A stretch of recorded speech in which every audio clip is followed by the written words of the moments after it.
Usai olah TKP, polisi memastikan korban tewas akibat pembunuhan. Dari hasil penyidikan mengarah ke satu nama, Wawan. Dirinya ditangkap di sebuah hotel di Cimahi, Jawa Barat, dan Wawan mengaku kesal karena sering diledek korban. Inilah serial tabir sang ibu tewas di tangan pelanggan. Pelaku ternyata pelanggan lama.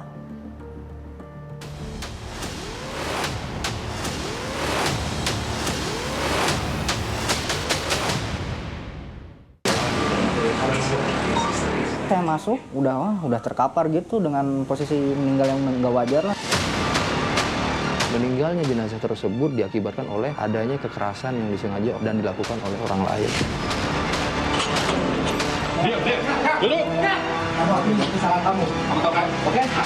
Ibunya tuh lagi nyapu itu, saya pukul palu, terus dia teriak kayak bawa ke pinggir sambil dicekik gitu, saya panik. Udah itu lemas nggak sadar ibunya.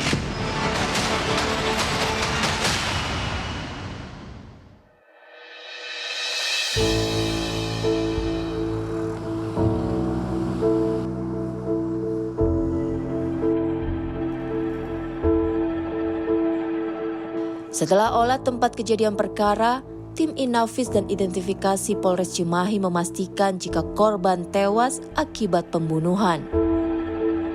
Dari lokasi, penyelidik mulai mengembangkan bukti, memeriksa saksi, hingga mengumpulkan barang bukti.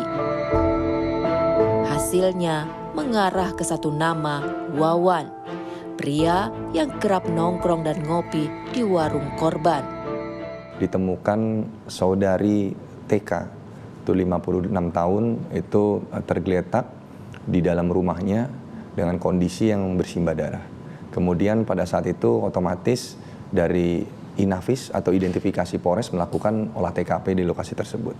Dan kemudian memang didapati bahwa korban diduga kuat bahwa adalah korban pembunuhan karena mengalami luka di bagian kepala bagian belakang oleh hantaman benda tumpul yang kami temukan tidak jauh di lokasi. Kemudian berkembang terkait dengan masalah proses penyidikan dan penyelidikan, akhirnya Satreskrim Polres Cimahi bergabung dengan dari jajaran Polsek Cimahi Selatan melakukan upaya untuk pencarian terhadap beberapa orang-orang, mengumpulkan saksi, mengumpulkan alat bukti termasuk barang bukti TKP dan sebagainya.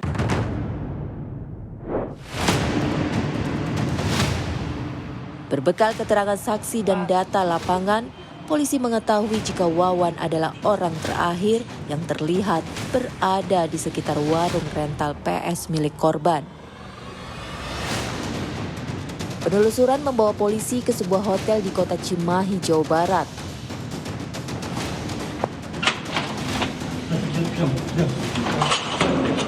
Diam. Duduk.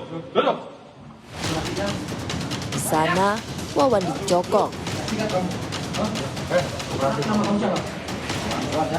Kamu akui kesalahan kamu tahu kan? Oke? Apa? Masih bilang apa? Saat itu, dia berniat melarikan diri. Tahu kan? Apa kesalahan kamu? Kesalahan kamu apa? Apa kesalahan kamu? Kamu mau kooperatif atau kamu saya sikat dulu kaki kamu? Saya nggak peduli. Boleh. Saya tembak. Kau kooperatif saya manusiain.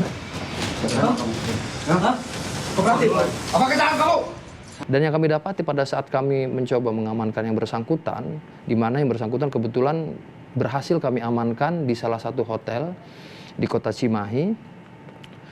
Kemudian kami menemukan bahwa beberapa barang korban yang hilang, yang diduga hilang diambil oleh pelaku penganiayaan tersebut, kami dapati berada di dalam unit atau kamar hotel Saudara Wan. Atas dasar itu kami lakukan interogasi mendalam dan akhirnya memang benar tersangka tersebut atas nama inisial Wan mengakui perbuatannya bahwa yang bersangkutan adalah pelaku yang melakukan penganiayaan serta melakukan pencurian terhadap barang-barang milik korban.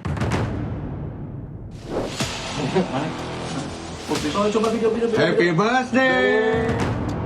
Ketika ditangkap, polisi menemukan perhiasan dan uang tunai milik korban.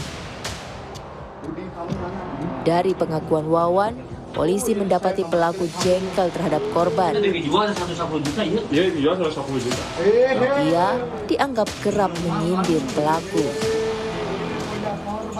Si pelaku ini ternyata sudah sempat memendam ya memendam rasa jengkelnya terhadap korban. Ini menurut pengakuan daripada yang bersangkutan.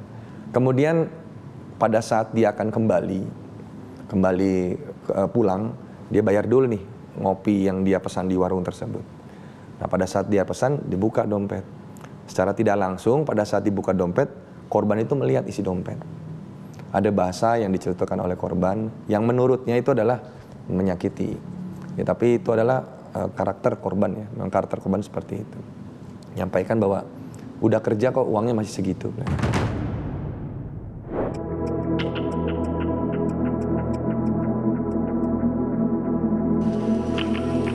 Dari hasil investigasi, ternyata korban dan pelaku sudah lama saling mengenal.